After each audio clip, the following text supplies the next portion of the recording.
Well, Herberton's I think it's a wonderful little, used to be a mining town. It was probably one of the richest places in the world 110 years ago when tin was quite a valuable commodity. And, yeah, I've always liked ex-mining towns as distinct from dairy towns. My dad's parents were fairly well off dairy farmers and down around Gympie, Pomona, Pinbarron.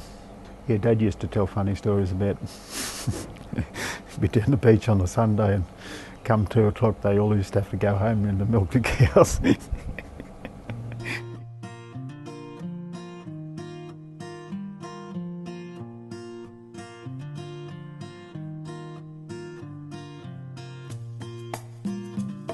What I've been playing around with is what's crept into my work over the last 10 or 12 years, and now it's the main aspect to it is these engraved surfaces with paint. And but what I've sort of refined a lot is just layers and layers of paint, and I love experimenting with these lighter, thinner acrylic paints. What I like is this long sort of process. The orbital sanding's the key to it. That's probably ready to start sanding. That's got about 15 layers of paint on it. That's the fun. I'm saving it up till I'm in the right mood, and it's like unwrapping it. Yeah, I don't think I ever started off with all sorts of philosophies when I was... Yeah, I sort of had the early period where I carved stone and wood, you know, in a figurative sense, like Dad did.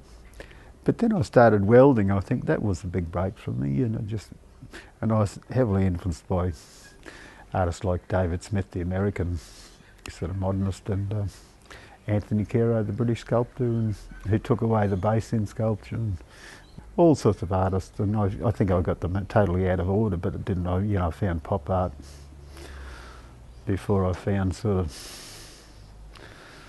oh, God knows, surrealism or something. I mean, it was always being a self-taught artist. But I think that's a wonderful way to go. You just stumble bum around, and you know what I mean.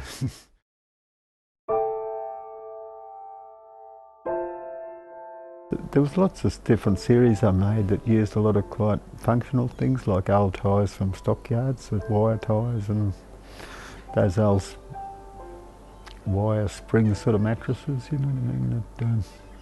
Always feel a sadness, you know, when you look around those old deserted homesteads and small towns out around Winton and Longreach, and you know, you'll come across an old house that's, the stumps are still there, and the old tanks and the enamelware, and so in a sense you're telling the story of people that live up here in the bush in far north Queensland. That includes the outback areas as well.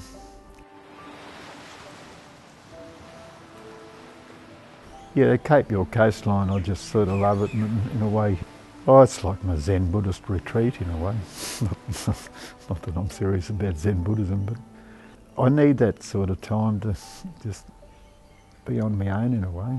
Yeah. There's always been that aspect of like going fishing and beach gaming, and I'd walk for 20 miles in a day and carry bags of bloody wood and stuff. And I'd have a day off and then just read books, and sometimes it'd been months and don't see anyone. Just a wonderful part of the world, just to recharge the batteries, I think. Yeah. What I've always said, I sort of love the sweat and skin knuckles sort of aspect of working, and it's got resonance with these latest works. It's sort of classical in a sense, but there's no sort of welding fumes getting up your nose or grinding dust, and it doesn't seem like real work. Primitivism, it's probably always been an element in the work. You know, I've always just loved primitive art from anywhere in the world, and I always loved like the sole plates of steam and dry irons. Now I've got so, it's my biggest bitch, all modern objects are dull and boring, like they've even ruined a nice sole of a steam and dry iron. You know what I mean? There's too many holes in it, or it's too stylised looking, you know. But they were quite minimal conceptual works, and I don't think I've ever got back to ever being that conceptual again. I realise there's a danger there that you spend all day wondering if the brick with 8 holes in it was in the right place.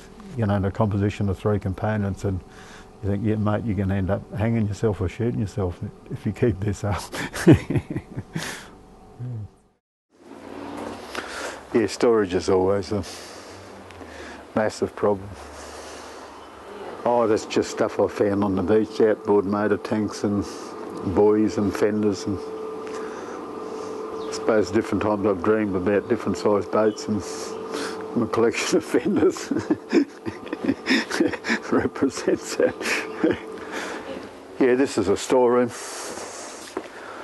Yes, I always keep a good stock of pretty much everything I think I'm going to need. Even though I don't use found objects very often, it's sort of hard to throw things out. Yeah, the sculptural qualities, I suppose, of 20 layers of paint, what intrigues me. You know, while you can't imitate that, and I don't really ever want to try because it's already there. But I think the aspect is it's not about imitating old surfaces, it's about creating new ones in a way with paint. Yeah.